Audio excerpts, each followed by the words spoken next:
नमस्कार दोस्तों, मैं हूं अतुल सिंह। स्वागत है आपका इन्वेस्ट कर लो भाई चैनल में। The two main ways to study companies, that is numbers versus charts.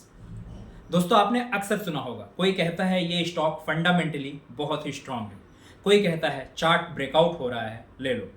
तो आखिर सही तरीका कौन सा है? कंपनी चुनने के दो बड़े तरीके, फंडामेंटल एनालिसिस और टेक्निकल एनालिसिस। आज हम इन्हें आसान भाषा में समझेंगे। आप में से कितने लोग कंफ्यूज हो जाते हो कि जब कोई कहता है फंडामेंटल से स्ट्रांग है या चार्ट बुलिश है? तो फंडामेंटल एनालिसिस है क्या? कंपनी के अंदर को देखना, यानी numbers, business models, management. Key factors क्या हो सकते हैं? रेवेन्यू एंड प्रॉफिट ग्रोथ, डेप्ट levels, cash flows, market share और साथ ही फ्यूचर पोटेंशियल, यानी इंडस्ट्री ग्रोथ के साथ ये कंपनी कितनी बढ़ने वाली है। रिलायंस का टेलीकॉम और retail business future potential is very strong. Infosys का consistent profit growth, fundamental is very strong. यानी फंडामेंटल एनालिसिस मतलब लॉन्ग टर्म इन्वेस्टर्स के लिए एक रामबाण। अब जानते हैं टेक्निकल एनालिसिस क्या है। कंपनी के चार्ट्स को देखना, प्राइस और वॉल्यूम पैटर्न्स को। इस प्राइस सब कुछ रिफ्लेक्ट करता है। टेक्निकल एनालिसिस की मान्यता यह है, पहला टूल जैसे सपोर्ट एंड रेजिस्टेंस, दूसरा मूविंग एवरेज, तीसरा आरएसआई यानी रिलेटिव स्ट्रेंथ इंडेक्स, चौथा चार्ट पैटर्न यानी head and shoulder, double top bottom, etcetera etcetera.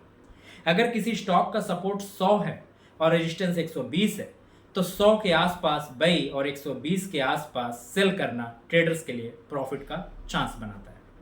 तो टेक्निकल एनालिसिस जो है ये शॉर्ट और मीडियम टर्म ट्रेडर्स के लिए जरूरी है। फंडामेंटल और टेक्निकल एनालिसिस में मेन डिफरेंस क्या है?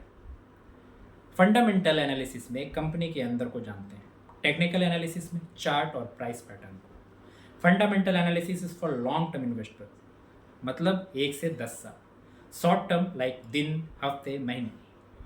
फंडामेंटल एनालिसिस मतलब जैसे इन्फोसिस, एचडीएफसी। टेक्निकल यानी इंट्राडे और स्विंग ट्रेडिंग।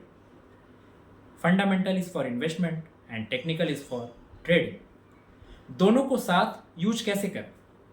स्मार्ट इन्वेस्टर्स दोनों को बैलेंस करता है। कंपनी फंडामेंटली स्ट्रांग होनी चाहिए, एंट्री एग्जिट के लिए चार्ट देख सकते हैं। अगर इन्फोसिस फंडामेंटली स्ट्रांग है, लॉन्ग टर्म इन्वेस्टमेंट सही है।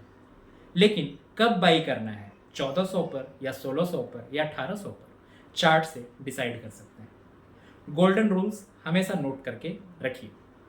बिगिनर्स के लिए सिर्फ फंडामेंटल एनालिसिस पर फोकस जरूरी है। ट्रेडिंग करना है तो पहले स्मॉल अमाउंट से टेक्निकल सीखें। लॉन्ग टर्म वेल्थ हमेशा फंडामेंटल से बनती है, चार्ट से नहीं बनती। इस बात का ध्यान अपने दिमाग में और अपने जहन में हमेशा रखें। तो दोस्तों, आज हमने सीखा फंडामेंटल एनालिसिस क्या होता है, टेक्निकल एनालिसिस क्या होता है और किसका यूज किस सिचुएशन में करना चाहिए। याद रखिए, फंडामेंटल स्ट्रॉन्ग स्टॉक आपको अमीर बनाता है, टेक्निकल सही समय बताता है।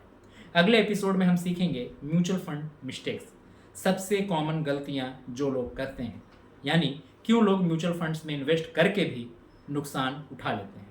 तब तक के लिए अलविदा।